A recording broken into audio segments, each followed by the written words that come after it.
বড় আসার জন্য জানাবেন, এই প্রত্যাশা রেখে আমরা চলে যাচ্ছি আমাদের আজকের শেষ অতিথির কাছে।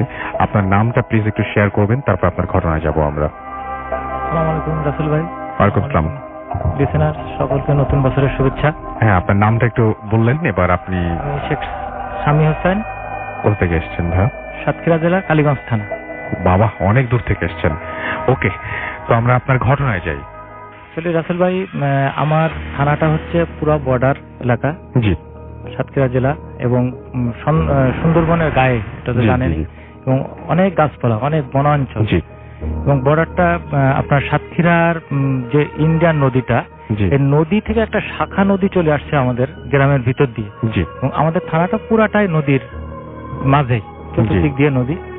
এবং আরো একটা জিনিস বলে রাখি, এই নদী ইন্ডিয়া থেকে এই গরু পারাপার বা চোরা কারবারি করার সময় কিন্তু বহুত লোকই বিডিআর বা বিএসএফ এর গুলিতে নিহত হয়।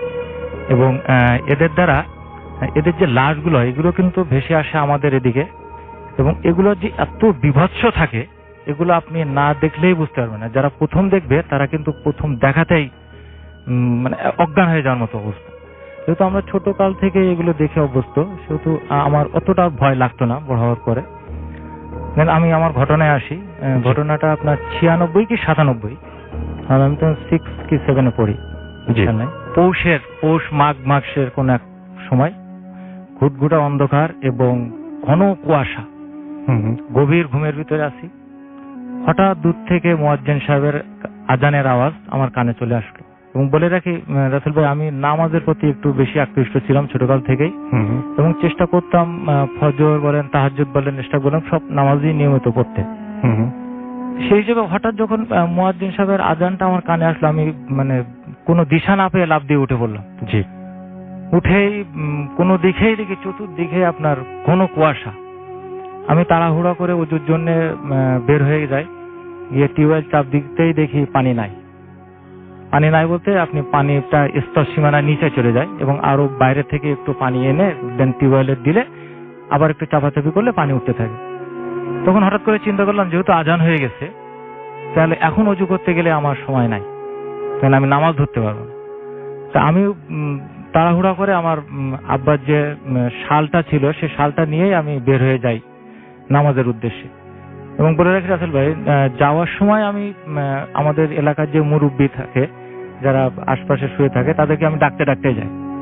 ঘন কুয়াশার ভিতরে কখনো কেউ আগে চলে যায়, কেউ পরে আসে, বা কখনো কারো না কারোর সঙ্গে যায়।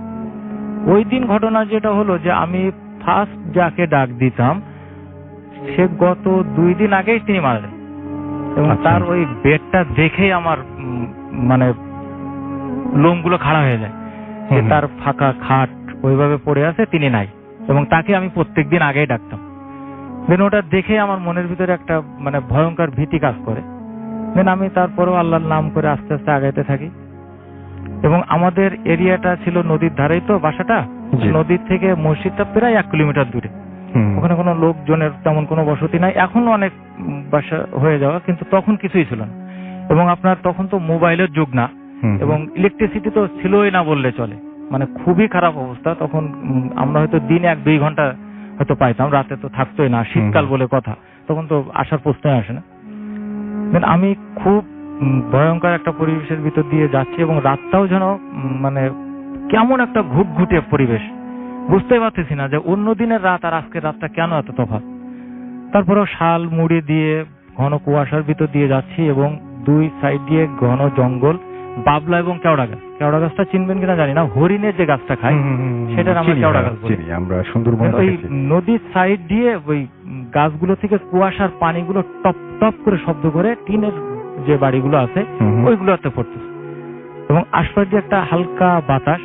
কিছু দূর যাইতে আমাদের একটা স্লুইস গেট আছে, যেটা আপনার ব্রিটিশ আমলের তৈরি। আচ্ছা। এবং ওইটা থেকে যে পানিটা বের হয়, এটা শব্দটা খুবই বিকট, যেহেতু পুরাতন হয়ে গেছে, এবং পানির ধাক্কাটাও অনেক বেশি। এবং দূর থেকে শুনলে মনে হবে যে কোনো একটা মানে জন্তুকে আপনি ছেকর দিয়ে বেঁধে রাখছেন এবং সে হুঙ্কার দিচ্ছে। ওই কুয়াশা, অন্ধকার কুয়াশার ভেতর দিয়ে আমি আস্তে আস্তে আগাইতে থাকি।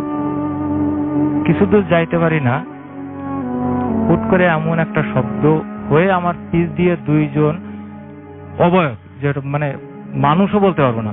শব্দটা ছিল অনেকটা এরকম করেই আমার মানে পাশ কেটে চলে গেল। আচ্ছা একটু সামনে দিয়ে যেতেই দেখি কুয়াশার ভিতরে দাঁড়ানো।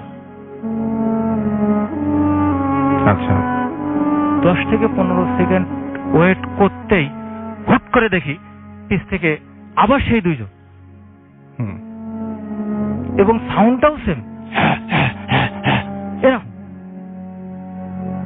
আমি স্টিল ওখানে দাঁড়ানো, আমার গা হাত পা কাঁপতে থাকতেছে, এবং শীতের ভিতরে এমনিতে একটা একটা মনের ভিতরে কাজ করে, মানে ঠান্ডার ভিতরে এমনি কাঁপতে থাকে।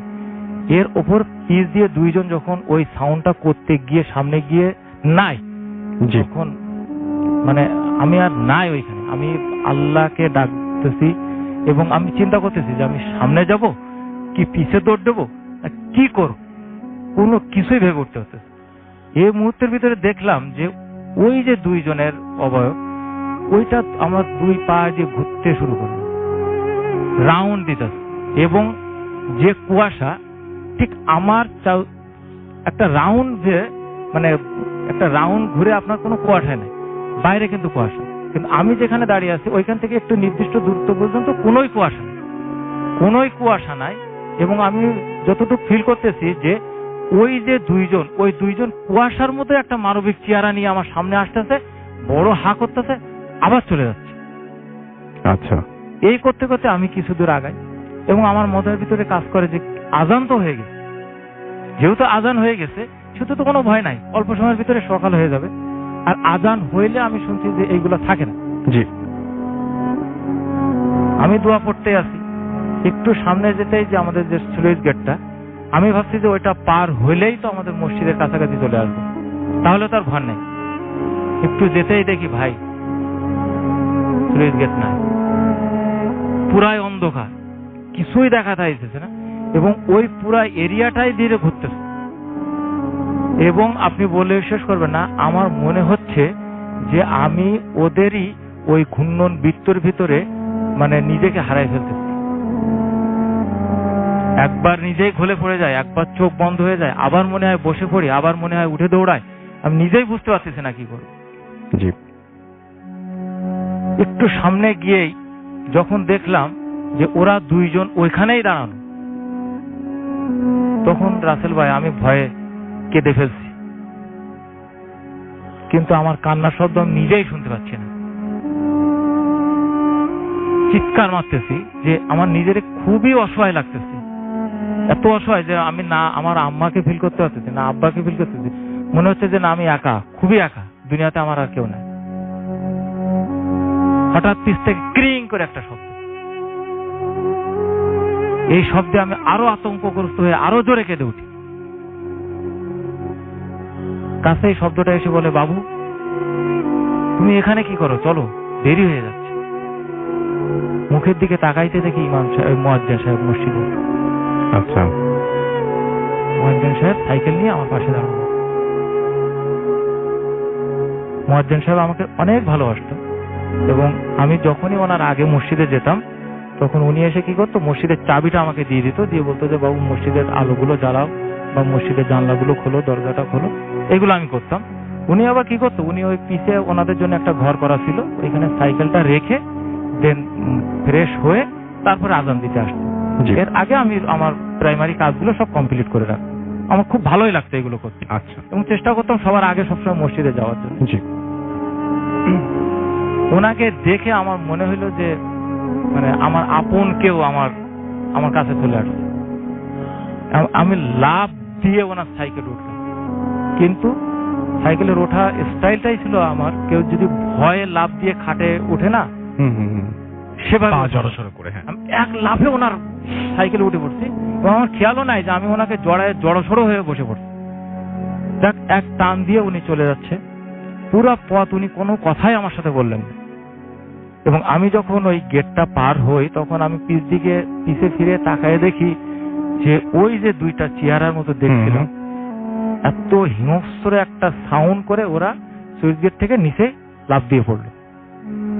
আচ্ছা চলে গেল। আমি ওনার আমি মুয়াজ্জিন সাহেবের সাথে সোজা মসজিদে চলে গেলাম। মসজিদের গেটে নেমে মুয়াজ্জিন সাহেব সাইকেলটা রেখে আমার বললো যে তুমি ভেতরে চলে যাও। গেটটা খুলে উনি বললেন যে ভেতরে চলে যাও, এবং উনি অন্যদিন যেমন গেটটা খোলা থাকে ওই দিন গেটটা না খোলা ছিল, উনি আবার লাগালো এবং উনি ওনার মতো চলে গেলেন, কোনো কথাই বললেন। আচ্ছা, কোনো কথা না বলেই চলে গেলেন। আমি মসজিদের ভিতরে ঘুরতেছি। আরেকটা জিনিস বলি বাবু রাসেল ভাই, সেটা হচ্ছে যে মসজিদে উঠতে বা সাইডে আমাদের একটা খাটিয়া ঝুলানো ছিল। এই খাটিয়াতে তার 2 বছর আগে আমাদেরই এক বড় ভাই, উনি একটু মানসিক সমস্যায় ছিলেন, উনি ওইখানে গামছা গলায় দিয়ে ওই খাটিয়াতে ঝুলে মারা যায় মসজিদের ভিতরে। আচ্ছা, এটা কিন্তু রেকর্ড খুবই কমই হয়। উনি মসজিদের ভিতরেই গলায় আত্মহত্যা করেন। ওই বারবার যখন ঘুরতেছি একা একা ওই খাটিয়ার দিকে নজর যাচ্ছে এবং আমি আরো বেশি ভয় পেয়ে যাচ্ছি। এবং আমাদের মসজিদটা ছিল মাঝখানে একটা রুম এবং 3 দিকে বারান্দা। আচ্ছা, সচরাচর অনেক মসজিদে এমন হয়ে থাকে, 3 দিকে বারান্দা, মাঝখানে একটা রুমের মতো করা। এই রুমের ভিতরে তালাটা খুলে দেন নামাজগুলো হয় এবং জুম্মার সময় ওই বারান্দাগুলো ভর্তি হয়ে যায়। আচ্ছা, ওই রুমের ভিতরেই একটা দেয়াল ঘড়ি এবং একটা ছোট্ট আলো, জিরো বাল্বের, যে সেই সময় যে বাল্বগুলো ছিল ওইগুলো জ্বলতো। তাছাড়া তো কারেন্টও নাই। আমি একা একা ঘুরতেছি এবং মুয়াজ্জিন সাহেবের কথা চিন্তা করতেছি যে কি ব্যাপার, উনি তো অন্য সময় খুব তাড়াতাড়ি চলে আসেন এবং অন্যদিন তো উনি আমাকে তালা খুলে বলে উনি সবকিছু সঙ্গে সঙ্গে চলে যায়, আজকে কেন আসতেছেন? এর ভিতরে হঠাৎ আমার মনে পড়লো কি আজান তো দিয়ে দিছিল, তাহলে অন্য মুসল্লি বা কেউ নাই কেন? ইমাম সাহেব নাই, সভাপতি সাহেব নাই, কেউ নাই কেন? আমি এটা চিন্তা করতেছি এবং চেষ্টা করতেছি যে জানলাটা মুছে কয়টা বাজে এটা দেখার জন্য, বারবারই চেষ্টা করতেছি, বাট কারেন্ট না থাকার কারণে আমি ওটা দেখতে পাচ্ছি না। এর ভিতরে হঠাৎ আমার মনে হলো যে মুয়াজ্জিন সাহেব যে সাইকেলটাতে করে আমাকে নিয়ে আসলো, অ্যাকচুয়ালি মুয়াজ্জিন সাহেবের সাইকেল তো ওটা ছিলই না, কারণ মুয়াজ্জিন সাহেবের সাইকেলটা ছিল কিন্তু খুবই ভাঙাচোরা ছিল এবং একা চালাইতে কষ্ট হইতো। সেখানে মুয়াজ্জিন সাহেব আমাকে নিয়ে চলে আসলেন এবং পুরো পথ উনি কোনো কথাই বললেন না আমার সাথে। আমি এইগুলো চিন্তা করতেছি। এর ভিতরে এরকম চিন্তা করতে করতে হঠাৎ দেখলাম দূরে পিলিয়ারে একটা আলো জ্বলতেছে কারেন্টের খুঁটিতে। তখন আমার মনে হয় ইলেকট্রিসিটি আসছে। আমি খুব চেষ্টা করে ঘন কুয়াশার ভিতরে জানলার যে গ্লাস কাঁচটা থাকে, কাঁচটা মুছে আমি 2 হাতটা এভাবে দিয়ে আপনার দেখার চেষ্টা করলাম কয়টা বাজে। জিরো পাওয়ারের যে লাল আলোটা ছিল ওইটা দেয়াল ঘড়ির উপরে পড়ছে। খুব চেষ্টা করার পরে মনে হইল রাসেল ভাই যে 1:55 বাজে। অনেক রাত দেখার সাথে সাথে রাসেল ভাই আমি ওইখানে চুপ করে বসে পড়ি এবং আমার ঘুমটা ভাঙছে তখন যখন মুয়াজ্জিন সাহেব আমার গায়ে হাত দিয়ে এসে বলল যে বাবা ওঠো, আজানের সময় হয়ে গেছে এবং তুমি কি আজকে কখন আসছো? আমি কি দরজাটা খুলেই রেখে গেছিলাম মনে হয়। আমি ওনার মুখের দিকে এক দৃষ্টিতে তাকানো এবং বললাম যে আপনি এতক্ষণ কোথায় ছিলেন? উনি মিষ্টি হাসি দিয়ে বলল তোমার ঘুম মনে হয় এখনো পুরা হয়নি। আমি কোথায় থাকবো, আমি তো বাড়ি থেকেই আসতেছি। তাহলে রাসেল ভাই আমাকে কে রেখে গেল মসজিদে? সেটাই, এইটা চিন্তা করে আমি ওনাকে পরে বললাম যে এই ঘটনা ঘটছে। উনি বলল যে তুমি বেঁচে গেছো, কারণ কি আমাদের যে নদীটা ছিল এটা অনেক আগের ছিল, ওইখান দিয়ে অনেক নৌকা চলাচল করতে এবং অনেকগুলো নৌকা এখানে ডুবেও যায়। তো বললো যে এরকম তো ঘটনা ঘটতেই থাকে প্রায় লোকের সাথে। হ্যাঁ, তারপর আমি চিন্তা করে দেখলাম তাহলে আমি কয়টায় উঠে আসছি এবং এইটা ছিল রাসেল ভাই আমার লাইফের প্রথম এই জাতীয় কারোর সাথে আমার ঘটনা এবং তারপরে আমার লাইফে কিন্তু কন্টিনিউ ঘটতে আছে এবং এখনো পর্যন্ত আমি একটা পাপ বহন করে নিয়ে বেড়াইতেছি। সেটা আমরা অন্য একদিন শুনবো ইনশাল্লাহ। আজকের মতো আমাদের শেষ করতে হবে, আমাদের সময় একেবারেই নেই হাতে আমরা দেখতে পাচ্ছি, এবং আপনি অনেক কষ্ট করে অনেক দূর থেকে এসেছেন, সেজন্য আপনাকে অসংখ্য ধন্যবাদ। এবং অনেকেই ঢাকাতেও থেকে আসতে পারেন না নানা ব্যস্ততার কারণে, কিন্তু আপনি এত দূর থেকে এত কষ্ট করে এসেছেন, সেই জন্য আপনাকে অসংখ্য ধন্যবাদ। আজকের মতো হাতে আর সময় নেই, আমরা মেইল পড়তে চেয়েছিলাম সেটারও সময় নেই, আমাদের বিদায় নিতে হবে।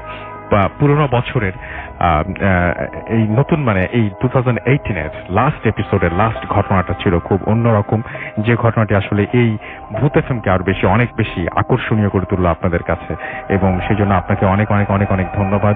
এবং এরকম ঘটনা আপনাদের কাছেও থাকলে আপনারা পাঠিয়ে দিন এবং এসে শেয়ার করুন বা রেকর্ড করে পাঠান বা আপনারা লিখে পাঠান, যেটা আপনাদের ইচ্ছা। আজকের মতো এখানেই শেষ করব। নতুন বছরটি অনেক আনন্দে কাটুক, আপনাদের মনের যে প্রত্যাশা সেই প্রত্যাশা পূরণ হোক এবং চমৎকার একটি বাংলাদেশের স্বপ্ন আমরা দেখি, সেই স্বপ্ন আমাদের সার্থক হবেই হবে, সেই বিশ্বাস আমাদের আছে এবং সেই প্রত্যাশা আমাদের আছে এবং সেই বিশ্বাস রেখে আজকের